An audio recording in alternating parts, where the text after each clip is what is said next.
Hello Ram గారు. Hi Nagaraju. So చాలామంది అండి రెగ్యులర్గా మన డైలీ లైఫ్లో ఈ అప్డేట్ అవ్వటం కానివ్వండి, మనల్ని మనం ఎక్కడో రెగ్యులర్గా పరిగెత్తేటువంటి పరుగులో ఒక 2 రోజులు ఆపుకున్నా కూడా దాని డ్యామేజ్ భారీగా ఉంటుంది. కొంతమంది కావాలని నెగ్లిజెన్సీ చేసుకుంటూ ఉంటారు, కొంతమంది కావాలని పోస్ట్పోన్ చేసుకుంటూ ఉంటారు. అతిపెద్ద జబ్బు దాన్నే ప్రొకాస్టినేషన్ అని చెప్పేసి మనం అంటూ ఉంటాం. దానివల్ల మనల్ని మనం ఏ విధంగా నష్టపరుచుకుంటాము, అది ఎలా మన నుంచి స్టార్ట్ అవుతుంది అండ్ దాని నుంచి బయటపడాలి అని అంటే ఎలా? నాగరాజు, ప్రోక్రాస్టినేషన్ అంటే వాయిదా వేసే మనస్తత్వం. ఏంటి వాయిదా వేస్తారు అంటే, ఒక అవసరమున్న పనిని పక్కన పెట్టి అవసరం లేని పని, మనిషికి సంతోషాన్ని ఇచ్చే ఒక పనిని ఎన్నుకొని తర్వాత చేద్దాంలే అని తనకు తాను సమాధానం చెప్పుకునే సెల్ఫ్ డిస్ట్రక్టివ్ బిహేవియరే ప్రోక్రాస్టినేషన్. తన్ను తాను సబోటేజ్ చేసేది, తన అభివృద్ధిని కూడా నొక్కి పెట్టేసే ఒక లక్షణం ప్రోక్రాస్టినేషన్. జనరల్గా ప్రోక్రాస్టినేషన్ ఒక బిహేవియర్ అనుకుంటాం, కాదు, it is a behavioural problem. ఈ వాయిదా వేసే మనస్తత్వం ఉన్న వాళ్ళకి అది అలవాటుగా మారి ప్రతి కష్టమైన డెసిషన్ తీసుకోవాల్సి వచ్చిన ప్రతిసారి వాయిదా వేస్తూ ఉంటారు, తప్పించుకుంటారు. ఇది అవాయిడెన్స్ బిహేవియర్. ఎప్పుడైతే ఏదైనా ఒక కష్టమైన పని వచ్చిందో దాన్ని ఫేస్ చేయడం సాధారణంగా చేయాల్సిన పని. ఒక సమస్య వస్తే పరిష్కారం వెతికేంత వరకు సమస్యతో ఉండడం తెలివైన వాడు చేసే పని. సమస్య వచ్చిందంటే సమస్య లోతుల్ని చెక్ చేద్దామని ఫేస్ చేసి పోరాడతాడు సమస్యతో, అట్లాంటి వాడు విజయం పొందుతాడు. కానీ సమస్య వచ్చినప్పుడు దీనంతటా ఇదే పరిష్కారం అవుతుందిలే అని నమ్మి దాని నుంచి తప్పించుకొని అవాయిడ్ చేస్తూ పని చేయకుండా ఉంటే వాళ్ళను ప్రోక్రాస్టినేటర్స్ అంటారు.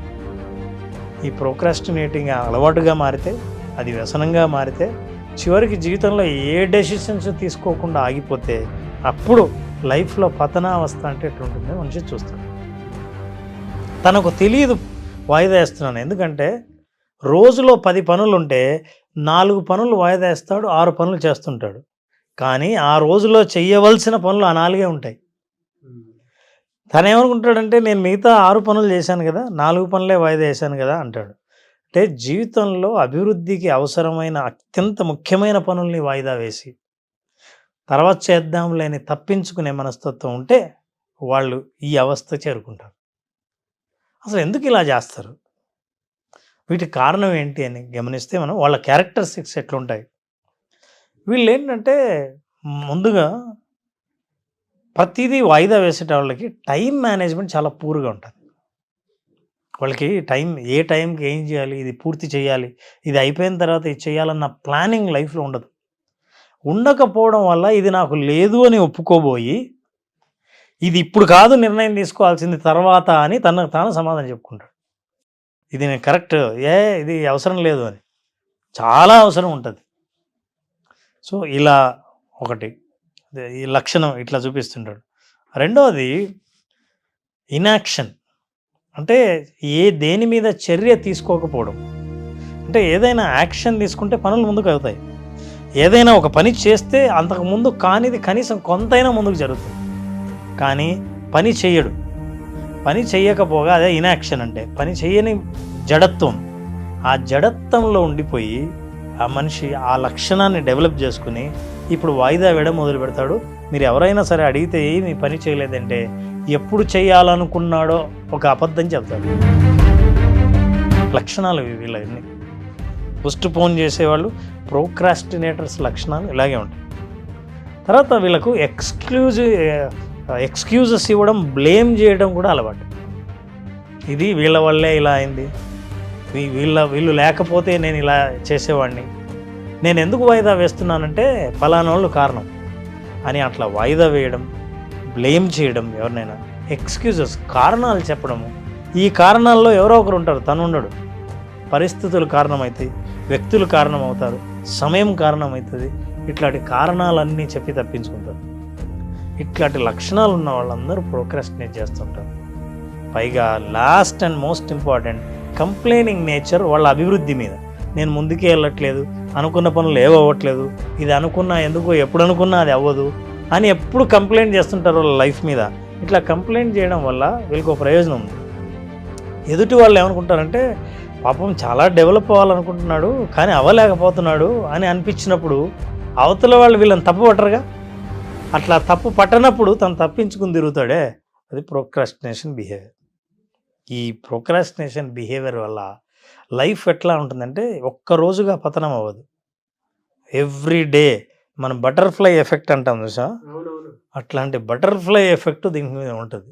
రోజు రోజుకు తెలియకుండానే ఏదో ఒక రోజు తను చెయ్యాలనుకున్న నిర్ణయం తీసుకోవాలనుకున్నా, ముందుకు సాగాలనుకున్నా ఒక్క అడుగు కూడా ముందుకు వేయలేని పరిస్థితి చేరుకుంటాడు. సో నారాజు మనం ఇందాక చెప్పుకున్న ఈ లక్షణాలు ఉన్న వాళ్ళందరూ వాయిదా వేసేవాళ్ళు చాలా రకాలుగా నష్టపోతుంటారు.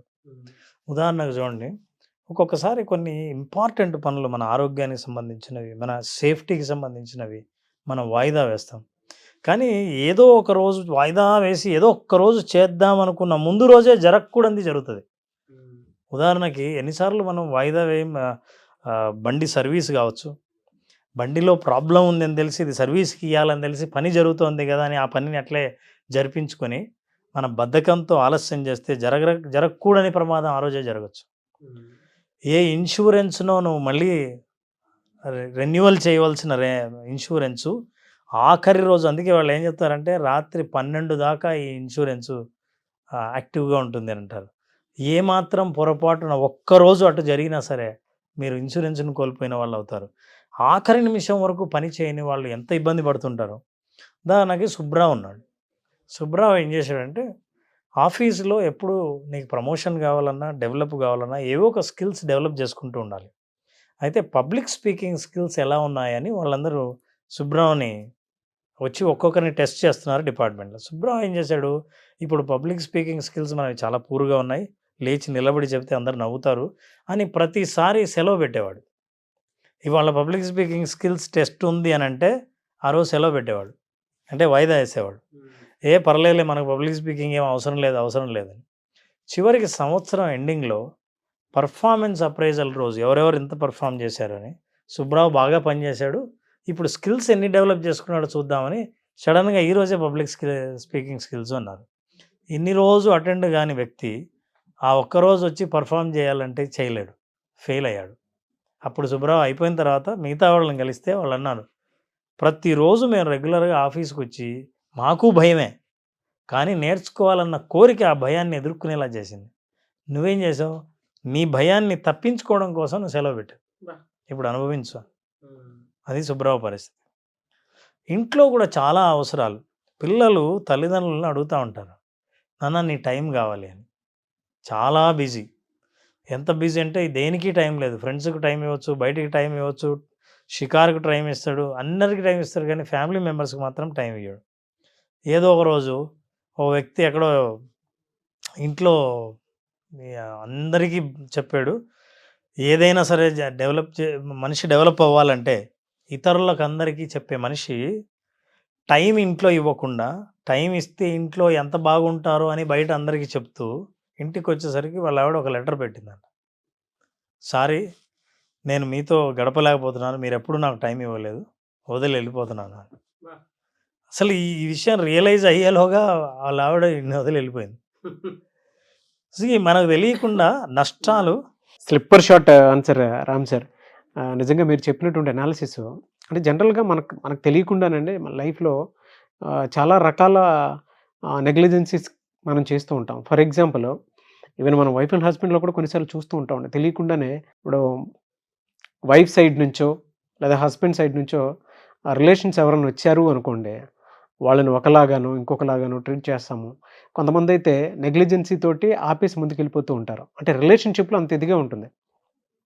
తర్వాత తెలుస్తుంది దాని డ్యామేజ్ ఏ విధంగా ఉంటుంది అని అంటే, నెగ్లెక్ట్ చేశారు కదా, సరే వీళ్ళంత ఏముంది పట్టించుకోకపోతే ఇప్పుడు ఏముంది, తర్వాత చూద్దాంలే, తర్వాత పట్టించుకుందామని అంటే, ఎక్కడైతే ఏ రిలేషన్షిప్ని అయితే మీరు నెగ్లెక్ట్ చేస్తారో, రిలేషన్షిప్ దగ్గర మీరు వాయిదా వేస్తూ వస్తూ ఉంటారో, వడ్డీతో సహా మీకు తిరిగి చెల్లించాల్సినటువంటి అవసరం వచ్చేస్తుంది. అది డ్యామేజ్ జరిగేదాకా ఇంత డ్యామేజ్ ఉంటుందని తెలియదు, రియలైజ్ అయిన తర్వాత రిపేర్ చేసే అవకాశం ఉండదు. దీన్ని ఇర్రిపేరబుల్ డ్యామేజెస్ అంటారు. సో ఇవి మనందరం చాలా సమాజంలో మన చుట్టూ ఫేస్ చేసే సమస్యలు మనం చూస్తుంటాం.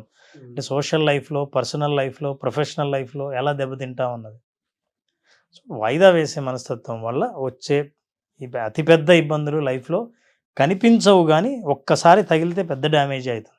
నారాజు, మనం రీజన్స్ ఒకసారి ఆలోచిస్తే వీళ్ళకు ఫియర్ ఆఫ్ ఫెయిల్యూర్ ఉంటుంది. ఫెయిల్ అవుతామేమన్న భయం వల్ల ఒక పనిని వాయిదా వేయడం ద్వారా ఆ డిస్కంఫర్ట్ నుంచి తప్పించుకునే ప్రయత్నం చేస్తారు. ఫర్ ఎగ్జాంపుల్ ఇప్పుడు స్టూడెంట్స్ చూద్దాం. కొంతమంది కెరీర్లో గవర్నమెంట్ జాబ్ రావాలి, ఈ కంపెనీకి అప్లై చేస్తే మనం చదువుకుంటే మనకు జాబ్ వస్తుంది అనే కోరిక బాగుంటుంది. కోరిక తర్వాత ప్రయత్నం చేయాలి, నేను ఏం చదువుకోవాలి, ఏ స్కిల్స్ డెవలప్ చేసుకోవాలి, ఎప్పుడు ఎగ్జామ్ ఉంది, షెడ్యూల్ ఎలా చేసుకోవాలి అని చివరి మినిట్ దాకా అప్లై చేయడంలో కూడా ఆగిపోతుంటారు. ఎందుకు, మన అనుభవం కూడా ఉంది. మన దగ్గర ఏదైనా రిజిస్టర్ చేసుకోవాలనుకుంటే చివరి మినిట్ దాకా వాయిదా వేసే మనస్తత్వం ఏదైతే ఉందో అది మంచిది కాదు. సో ఇది కెరీర్లో కూడా చాలామంది దెబ్బతిని ఫ్యూచర్లో చాలాసార్లు నేను చేసిన ఈ తప్పు వల్ల జీవితంలో వచ్చే ఒకే ఒక అవకాశాన్ని కోల్పోయానన్న బాధపడాల్సి వస్తుంది. సో ఈ ఫియర్ ఆఫ్ ఫెయిల్యూర్ వల్ల. రెండవది పర్ఫెక్షనిజం. అంటే పర్ఫెక్ట్గా చేయలేనేమో, చూద్దాంలే, పర్ఫెక్ట్గా చేస్తేనే బాగుంటుంది కదా, అందరూ పర్ఫెక్ట్గా చేస్తుంటారేమో, ఈ ఆలోచనలు ఉన్న వాళ్ళు కూడా ఎప్పుడు వాయిదా వేస్తుంటారు. మనం చేసేదానికంటే ఇతరులు చేసేదే పర్ఫెక్ట్గా ఉంటుందేమో అనుకోవడం వల్ల కూడా ఈ పర్ఫెక్షనిజం అనేది ఒక జబ్బు. సో వీళ్ళు కూడా వాయిదా వేస్తుంటారు. సరిగ్గా టైం మేనేజ్ చేయలేని వాళ్ళు, సెల్ఫ్ రెగ్యులేషన్ లేని వాళ్ళు, ప్రతి దానికి భయపడేవాళ్ళు, ఒక నిర్ణయం తీసుకొని ఒక స్టెప్ వేద్దామంటే భయపడేవాళ్ళు. ఈ రీజన్స్ కారణంగా ప్రోక్రాస్టినేషన్ వాయిదా పడుతూ ఉంటుంది. సో ఈ రీజన్స్ నుంచి బయటపడాలి. ఇది పడితే తప్ప మనం అనుకున్న గోల్ సాధించలేం, మనం అనుకున్న చోటికి వెళ్ళలేం, మనం అనుకున్న ఫలితాలు మనం పొందలేం. అయినా సరే ఈ వాయిదా మనస్తత్వం మనిషిని లాగుతూ ఉంటుంది. బలంగా గట్టిగా నిర్ణయించుకొని తన్ను తాను కొన్ని బిహేవియర్స్ అడాప్ట్ చేసుకుంటే తప్ప దీని నుంచి బయటపడడం కష్టం. నారాజు, దీని నుంచి బయటపడాలంటే వాళ్ళు యాక్చువల్గా క్లియర్ గోల్స్ సెట్ చేసుకోవాలి. గోల్స్ క్లియర్గా ఉన్నప్పుడు నాకు ఏది ఇంపార్టెంటో ఏది ఇంపార్టెంట్ కాదో తెలుస్తుంది. అలా నా గోల్ ఏదో నాకే తెలియనప్పుడు నేనేదో ప్రయత్నిస్తున్నాను, అప్లై చేస్తున్నాను, వాళ్ళందరూ అక్కడికి వెళ్తున్నారు, నేను అక్కడికి వెళ్ళాలి, వద్దులే అది మనకు సరిపోయేటట్లేదు, ఇట్లా క్లారిటీ లేని గోల్స్లో ఏ నిర్ణయం తీసుకోలేదు. So you have to set clear goals. తర్వాత వాయిదా వేసే మనస్తత్వానికి రూట్ కాజ్ను వెతకాలి. అసలు ఎందుకు వాయిదా వేస్తున్నాను ప్రతిసారి? నేను డాక్టర్ దగ్గరికి వెళ్ళాలి, నీకు రిపోర్ట్ వచ్చింది, నీ ఆరోగ్యం బాగలేదు, బీపీ ఎక్కువ ఉందని, లేదా బ్లడ్ రిపోర్ట్లో తేడా చూపించారు, ఇది తీసుకెళ్ళి డాక్టర్కి చూపించాలంటే భయం, ఏం చెబుతాడో అని. ఇది ఒక పెద్ద జబ్బు. చివరికి ఏం చెబుతాడో అంటే ఆయనతో చెప్పించుకోకుంటే నీ జబ్బు బాగా అవుతుందా? మీరు ఇలా చెప్తుంటే సార్, అంటే నా ప్రీవియస్ ఎక్స్పీరియన్స్ కూడా ఒకటి గుర్తొస్తుందండి. అంటే మేము కాంపిటేటివ్ ఎగ్జామ్స్ రాసేటప్పుడు ఏ విధంగా ఉండేదనంటే, ఫస్టే అప్లై చేసేస్తే సెంటర్స్ ఎక్కడెక్కడికో వచ్చేస్తాయేమో అని చెప్పేసి కొంత పోస్ట్ పోన్ చేసుకునేలాగా చేసుకునేటువంటి వాళ్ళం. అంటే అదొక రకమైనటువంటి ఇదైతే పోస్ట్ పోన్ అయితే, కొంతమంది అంటే మా దగ్గర కొన్నిసార్లు డబ్బులు కూడా ఉండేవి కాదు సార్. అప్లికేషన్ ఫీకి ఒక 500 అట్లా పే చేసుకోవాల్సినటువంటి అవసరం ఉండేది, అంటే కాంపిటేటివ్ ఎగ్జామ్స్కి సంబంధించినటువంటి వాళ్ళు. సరే తర్వాత చేసుకుందాం, ఎల్లుండి చేసుకుందాం అనేటువంటి మోడ్లో ఉండేవాళ్ళం. బట్ లాస్ట్ డే వచ్చేటప్పటికి ఏమయ్యేదనంటే, అంటే మేము వాయిదా వేసుకుంటూ వచ్చేటువంటి పరిస్థితిలో లాస్ట్ డే అప్లై చేద్దాం అనుకుంటే హరిభరి ఉండేది. అంటే మేము కాంపిటేటివ్ ప్రిపేర్ అయ్యే టైంలో ప్రతి స్టూడెంట్ చేసేటువంటి మిస్టేక్ అదే. ఎప్పుడూ కూడా వాయిదా వేయకూడదు, ఫస్టే అప్లై చేసేసుకుంటే దానంత ఉత్తమం ఉండదు.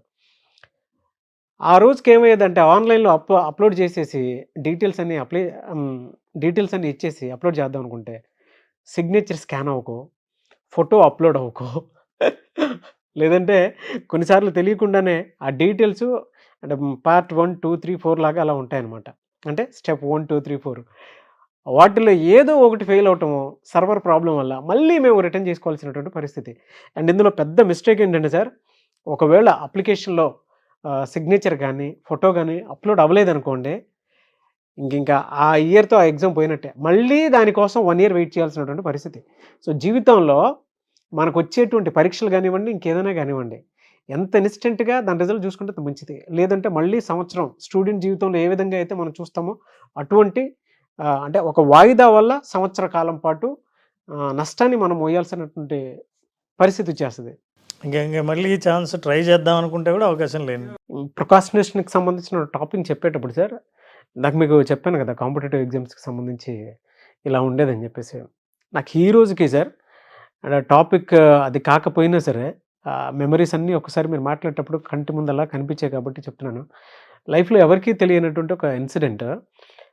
ఆహ్, మేమేదో కష్టపడి సంవత్సర కాలం మొత్తం చదివి దాని మీద ప్రిపరేషన్ తోటుండి అప్లై చేసుకొని ఎగ్జామ్ హాల్‌కి వెళ్తే కొన్ని ఎగ్జామ్ సెంటర్ల దగ్గర దారుణమైనటువంటి రిజెక్షన్స్ మనం ఫేస్ చేస్తూ ఉంటాం. అంటే నా లైఫ్‌లో నేను నష్టపోయినటువంటి ఒక విషయం చెప్తున్నాను. ఈరోజంటే నేను మీ ముందు కూర్చున్నాను. ఆడియన్స్ ముందు కూర్చొని ఇలా మాట్లాడగలుగుతున్నాను గానీ, సార్ నేను ఎగ్జామ్ హాల్‌కి వెళ్తే నా Aadhaar card, pan card original తీసుకొని వెళ్ళినా ఇది నువ్వు కాదు అని చెప్పేసి రిజెక్ట్ చేసేసి బయటికి పంపించేసిన సందర్భాలు. ఆ రోజు సార్ అసలు నాకిప్పటికీ గుర్తించుకుంటే చాలా ఎమోషనల్ అయిపోతాను. అలాంటి ఇన్సిడెంట్ అది నాకు. ఎగ్జామ్ హాల్‌లో బతిమలాడుకున్నా కూడా నన్ను పంపించలేదు లోపలికి. లోపలికి పంపించకపోతే రకరకాలుగా ట్రై చేశాను. నీది ఇది కాదు, నువ్వు ఒరిజినల్ కావు ఇవి అని చెప్పేసి పంపించేటప్పటికి ఆధార్ కార్డ్, పాన్ కార్డ్ చూసి కూడా సరే హైదరాబాద్‌లో నడి రోడ్డు మీద హైటెక్ సిటీలో అంటే ఐటీ సెంటర్స్‌లో పెట్టేవాళ్ళు మాకు ఎగ్జామ్స్ అది. నడి రోడ్డు మీద నడుచుకుంటూ ఏం చేయాలో అర్థం కాక ఏడ్చుకుంటూ కూర్చుండిపోయాను. ఎవరిని బ్లేమ్ చేయాలో అర్థం కాని పరిస్థితి. అటువైపు చూస్తేనేమో వాడి మీద కోపం విపరీతమైనటువంటి అంటే చంపేయాలన్నంత కోపం, చిరాకు. తర్వాత నా ఫ్యూచర్ ఏంటనే దాని మీద అవగాహన లేకుండా పోయేంత పరిస్థితికి వచ్చింది. ఇవాళంటే మీకు కనిపిస్తున్నాను కానీ ఒక స్టూడెంట్ చాలా దారుణంగా ఉంటుంది సార్ అసలు. ఒకసారి అంటే మీరు ఇది కాదు, మీ ఐడెంటిటీ ఇది కాదు అని అంటే ఎక్కడికి వెళ్ళి చెప్పుకోవాలో కూడా తెలియదు. ఇది నా లైఫ్‌లో నేను ఫేస్ చేశాను. వాళ్ళ టాపిక్ ఇది కాకపోయినా ఇది వచ్చింది కాబట్టి సమయ సందర్భం వచ్చింది కాబట్టి చెప్తున్నాను. నా ఫ్రెండ్స్‌కే తెలుసది. నా ఫ్రెండ్స్ ఎవరైతే త్రినాథ్ అని దాంతోపాటు సీను అండ్ కొంతమంది ఉన్నారు. వాళ్ళకి మాత్రమే తెలిసేది. ఈ టాపిక్‌లో మనం మాట్లాడుకునే దాంట్లో ఆ స్టూడెంట్ ఏజ్ గురించి మొత్తం అనుకునేటప్పుడు గుర్తొస్తుంది. అందుకే చెప్పుకుంటున్నాను. సో మనకు ఇట్లా ఇది పాటించడం వల్ల ఒక్కోసారి ఏంటంటే మనం మళ్ళీ తర్వాత ఏం చేసుకోవచ్చు అన్న టైం గ్యాప్ మనకు దొరుకుతుంది. ప్లాన్డ్ లైఫ్ ఏదైనా సరే ఇట్లాంటి పరిస్థితి వేరే ఎవరికైనా వచ్చి ఆ తర్వాత టైం లేదనుకో, ఏమీ చేయలేదు అనుకున్నాం, ఇంకా చేతులు ఎత్తేస్తే ఆశ కోల్పోతారుగా. కొన్నిసార్లు సార్ అంటే ఎలా టాపిక్ నడుస్తుంది కాబట్టి చెప్తున్నాను. మన దగ్గర అన్నీ ఉన్నా మన చుట్టుపక్కల ఉండేటువంటి అనుకూలించాలనేటువంటి ఇది కూడా లేదు. నాకు ఈ పెయిన్ ఉంది కాబట్టి నేను చెప్తున్నాను కానీ సార్ స్టూడెంట్స్ ఎంత దారుణమైనటువంటి రిజెక్షన్స్ ఫేస్ చేస్తూ ఉంటారంటే సార్ హరీభరీగా ఎగ్జామ్ సెంటర్స్కి వెళ్ళిన తర్వాత కొంతమంది ముందే వెళ్ళినా కూడా ఎగ్జామ్ సెంటర్స్ దగ్గర ఇన్విజిలేటర్స్ చేసేటువంటి అంటే లోపలికి ఎగ్జామ్ హాల్లోకి పంపించేటప్పుడు పాన్ కార్డు మీది కాదు, ఆధార్ కార్డు మీది కాదు, వాళ్ళ జీవితాన్ని నాశనం చేసేస్తున్నారు చాలామంది. నిజంగా చాలామంది స్టూడెంట్స్ సార్ చాలామంది. వాళ్ళకి అసలు తెలుసో కొంతమందికి అయితే అవగాహన లేనటువంటి ఇన్విజిలేటర్స్ని అక్కడ పెట్టి స్టూడెంట్ జీవితాలు నాశనం చేసేస్తున్నారు సార్. నేను అది ఫేస్ చేశాను కాబట్టి ఈ రోజుకి నాకు అది చాలా పెద్ద ఇన్సిడెంట్ సార్. అందుకే నేను ఈ ఫీల్డ్కి వచ్చిన తర్వాత మేబీ లక్కీగా మీరు నేను ఇక్కడ కూర్చొని మాట్లాడుకుంటున్నాం. సో ఆ ఇన్సిడెంట్ నా పాస్ట్లో జరిగింది. ఏదో నా అలా రాసి పెట్టుంది అనుకొని ఇదేను కానీ బట్ ఆ టైంలో నేను ఏ సూసైడ్ చూసుకోకుండా ఇక్కడ దాకా వచ్చాను అని అంటే నేను తీసుకోగలిగాను. బట్ నాకులాగా అందరు స్టూడెంట్స్ ఉండాలనైతే లేదు. జనరల్గా చెప్తున్నాను. Saddest part in my life sir అది. చాలా సాడ్ పార్ట్ అది. ప్రతి స్టూడెంట్ సార్ అది చదువుకున్న ప్రతి స్టూడెంట్ నువ్వు ఇది కాదు, ఐడెంటిటీ నీది కాదని చెప్పేసి బయటికి పంపించేస్తే దారుణమైనటువంటి రిజెక్షన్స్ ఫేస్ చేస్తారు. ఎగ్జామ్ హాల్ దగ్గర అటువంటి చెత్త కొన్ని చూస్తూ ఉంటాం మనం. నిజంగా లైఫ్లో జరిగింది కాబట్టి చెప్తున్నాను సార్. అందుకే నేను వీడియోస్ చేసేటప్పుడు కూడా ఎవరు కూడా కుంగిపోవాల్సినటువంటి అవసరం లేదనేటువంటి ఉద్దేశంతో నేను స్టూడెంట్స్కి కావాల్సినటువంటి యూత్ ప్రోగ్రామ్సే, అది కూడా ఇన్స్పైరింగ్ ప్రోగ్రామ్స్ చేస్తుంటాను. లేదంటే ఫ్యామిలీలో అంటే ఒక బ్యూటిఫుల్ కల్చర్ డెవలప్ అవ్వడానికి ఏం చేస్తే బెటర్గా ఉంటుందో అవి ఒకటి చేస్తూ ఉంటాను. వాటి మీద ఎక్కువ ఫోకస్ చేస్తాను. అందులోనే బిజినెస్ ఏదైనా సరే అవి దాటి వేరే దాని మీద ఏ బిజినెస్ చేయాలనుకున్నా కూడా ఈ కంటెంట్ని దాటి నేను ఎక్కడికి వెళ్ళను. నాకు యూత్, ఫ్యామిలీ ఈ రెండిట్లో నేను ఆ ఇన్స్పైరింగ్ క్వాలిటీని ఎక్కువగా చూసుకుంటూ ఉంటాను. ఎప్పుడు యూత్ చూసినా ఒక్కొక్క ఇన్స్పిరేషన్ లాను లేదంటే వాళ్ళకి బెస్ట్ కంటెంట్ ఇవ్వాలనేటువంటి లేట్ అయినా సరే మీరు నేను చేసేటప్పుడు కూడా సరే లేట్ అయినా పర్లేదు ద బెస్ట్ అవుట్పుట్టే ఇద్దాం. ఎందుకు కూర్చుంటామంటే ఒక వీడియోకి కొన్నిసార్లు నేను రామ్ గారు కూర్చునేటప్పుడు కూడా ఎవరితో చేసినా ఒక వీడియో రాలేదని దానికి 2 డేస్ అయినా సరే కంటెంట్ కోసం కష్టపడతాము.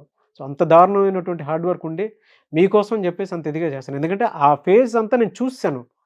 వాళ్ళ మానసిక ఆవేదన ఏ విధంగా ఉంటుందని దాని మీద. నిజం సార్.